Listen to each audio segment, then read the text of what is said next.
ఎన్నికల ప్రణాళికలో పేర్కొన్న హామీలకు మించి సంక్షేమ పథకాలను అమలు చేస్తున్న ముఖ్యమంత్రి చంద్రబాబుపై విమర్శలు చేయడం వైకాపా దిగజారుడుతనానికి నిదర్శనమని మంత్రి దేవినేని ఉమామహేశ్వరరావు విమర్శించారు.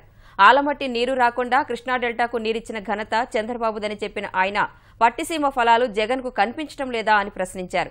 పార్టీ నేతలతో చంద్రబాబు ఆయన కుటుంబ సభ్యులపై చేస్తున్న విమర్శలను ప్రజల్లోకి తీసుకువెళతామన్న ఆయన 2019 ఎన్నికల్లోనూ చంద్రబాబే అధికార పగ్గాలు చేపడతారని స్పష్టం చేశారు. ప్రతిపక్ష నాయకుడు హోదా ఇస్తే దాన్ని దిగదార్చుకున్నావు. ఆ హోదా కూడా రేపు మీకు దక్కదు. ఈ ప్రశాంత్ కిషోర్ లాంటి వాళ్ళని 100 మంది కిషోర్లు తెచ్చుకున్నా జగన్మోహన్ రెడ్డి గారు నీ పాపాలు పోవు. ప్రజల సొమ్ము దోపిడీ చేసుకున్నావు. 16 నెలలు జైల్లో ఉన్నా కూడా నీ ప్రవృత్తిలో, నీ పద్ధతుల్లో, నీ భాషలో, నీ ఆలోచన విధానంలో మార్పు రాలేదు. ఇవాళ వైఎస్ఆర్ కాంగ్రెస్ పార్టీ నాటకంలో జగన్మోహన్ రెడ్డి నాటకం అయిపోతుంది. జైలు ఊసలు కనపడతా ఉన్నాయి, కోర్టు కేసులు వెంటాడుతూ ఉన్నాయి. సిబిఐ ఎన్ఫోర్స్మెంట్ కేసుల్లో బ్రీఫ్ కేసు కంపెనీలు పెట్టి ప్రజల సొమ్ము కొల్లగొట్టాడు. పేద ప్రజల అసైన్ భూములు కొట్టేశాడు. ప్రజల ఆస్తులు దోపిడీ చేశాడు.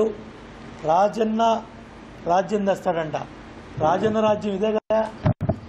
రాజన్న రాజ్యంలో దోపిడీ జరిగింది. కాంగ్రెస్ ప్రభుత్వం రాజన్న పాలన వచ్చింది. అదే కాంగ్రెస్ ప్రభుత్వం రాజన్న పాలనలో ప్రజల సొమ్ము దోపిడీ జరిగితే సిబిఐ ఎన్ఫోర్స్మెంట్ డైరెక్టరేట్ కేసులు పెట్టి ఈ ధర్మాన ప్రసాదరావు, ఈ బొత్స సత్యనారాయణ, ఈ పార్థసారథి, ఈ పెద్దిరెడ్డి రామచంద్రారెడ్డి నిన్ను జైలుకు పంపించారు. వాళ్లే ఇవాళ నీ పక్కన కూర్చున్నారు. కాంగ్రెస్ పార్టీకి, వైఎస్ఆర్ కాంగ్రెస్ పార్టీకి తేడా ఏంటి?